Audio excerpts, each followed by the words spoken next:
আসসালামু আলাইকুম, আমি ডাক্তার সেতু। আশা করি আপনারা সবাই ভালো আছেন। আজকে আমি আপনাদের সাথে কিছু হেলথ টিপস নিয়ে কথা বলবো। শীতকাল যেহেতু চলে আসছে, এই শীতকালে সবচেয়ে বেশি অসুস্থ হয় বাচ্চারা। বাচ্চাদের জ্বর, ঠান্ডা, শ্বাসকষ্ট, ব্রনকাইটিস, নিউমোনিয়া এই সমস্ত সমস্যাগুলো শীতকালে বেশি হয়ে থাকে।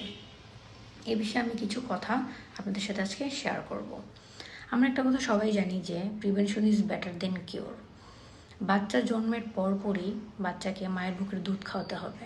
এটাকে শাল দুধ বলা হয়। আর শাল দুধ একটা বাচ্চার জন্য খুবই উপকার। বাচ্চাকে রোগ প্রতিরোধ ক্ষমতা থেকে রক্ষা করে, বাচ্চার শরীরে একটা সুরক্ষা বলয় তৈরি করে, বাচ্চার মেধাশক্তি বিকাশে সাহায্য করে। এখন বাচ্চাকে যেন ঠান্ডা না লাগে সেদিকে খেয়াল রাখতে হবে, কারণ শীতকালে বাচ্চার অনেক সময় ঠান্ডা লেগে যায়, তখন নানা রকম সমস্যা হতে পারে।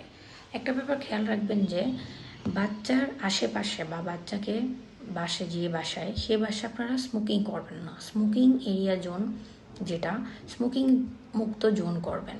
এই মনে রাখবেন, একটি পেসিভ দুইটাই কিন্তু বাচ্চার জন্য অনেক ক্ষতিকর।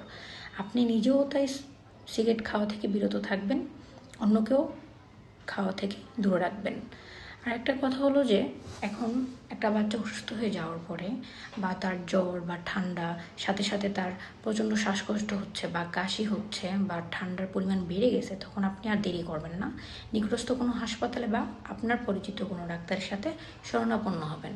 কারণ জ্বর, ঠান্ডা পাশাপাশি যদি বাচ্চার শ্বাসকষ্ট, নিউমোনিয়া, ব্রনকাইটিস হয়ে থাকে, তখন আর দেরি করাটা আপনাদের জন্য উচিত হবে না।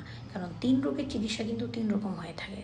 তাই আপনি ভুল করেও কোনো রকম কাছাকাছি কোনো ফার্মেসি থেকে ওষুধ খাইলে বা কোনো সিরাপ খাওয়ালে এটা একটু কয়েক মিনিটের জন্য বা কয়েক ঘন্টার জন্য ভালো হলেও সেটা কিন্তু পরবর্তীতে অনেক বেশি প্রবলেম হতে পারে। সেদিকে আপনার খেয়াল রাখতে হবে।